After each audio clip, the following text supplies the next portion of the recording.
Hey all, Jason Milan, priest at St. Luke's Episcopal Church in Milwaukee, Wisconsin, and welcome to another edition of Pause and Pray. One of the great traditions that has started in New York City in response to this pandemic has been that at 7 o'clock every night people open up their windows and just cheer wildly for healthcare workers on the front lines. Cars honk their horns if they're out on the streets. The other day, somebody was blasting "You Shook Me All Night Long" by AC/DC at 7 o'clock because nothing says thank you for those heroes on the front lines like an AC/DC song. Even this afternoon, a few hours ago, the skies over New York City thundered as the United States Air Force Thunderbirds and the United States Navy Blue Angels did joint flyovers in support of healthcare workers. Every day, the city reverberating with the love and support of people for those on the front lines. The city reverberating with a noise that is meant to reflect the love, the redemptive love that's reverberating on the front lines through these gifted healthcare workers.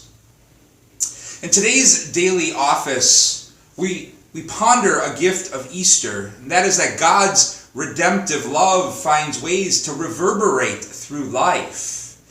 The passage for today's gospel comes from chapter 3 of Matthew, which focuses on John the Baptist as the central character.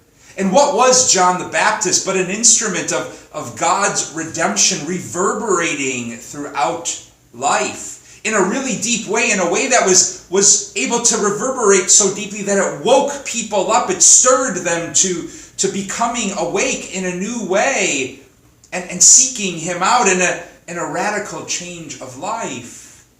But John only pointed the way towards God's redemptive love that would reverberate even more deeply in the person of Jesus, the one that John was preparing a way for.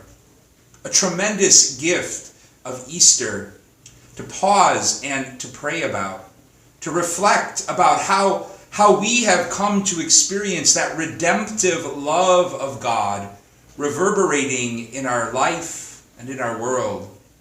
And there are the obvious public ways we're experiencing that, not only in all of the heroism of people on the front lines like healthcare workers and first responders, but also in all the love and support that's directed towards them these days.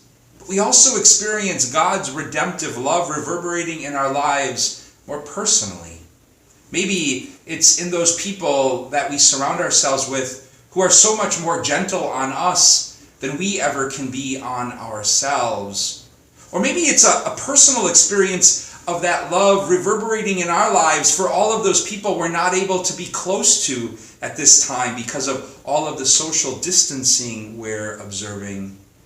Today we're invited to pause and pray in gratitude for the gift of God's love, which finds ways to reverberate again and again throughout our lives. And we pray for the grace, as the church prayed on this third Sunday of Easter this past Sunday, to open our eyes and tune our lives to that redemptive work of God.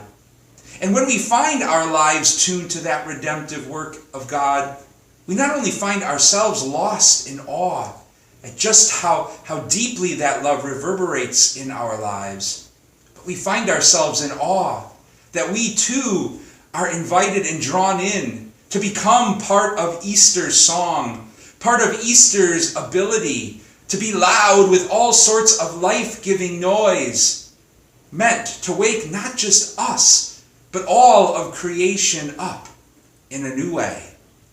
God's Easter peace and blessings to you all.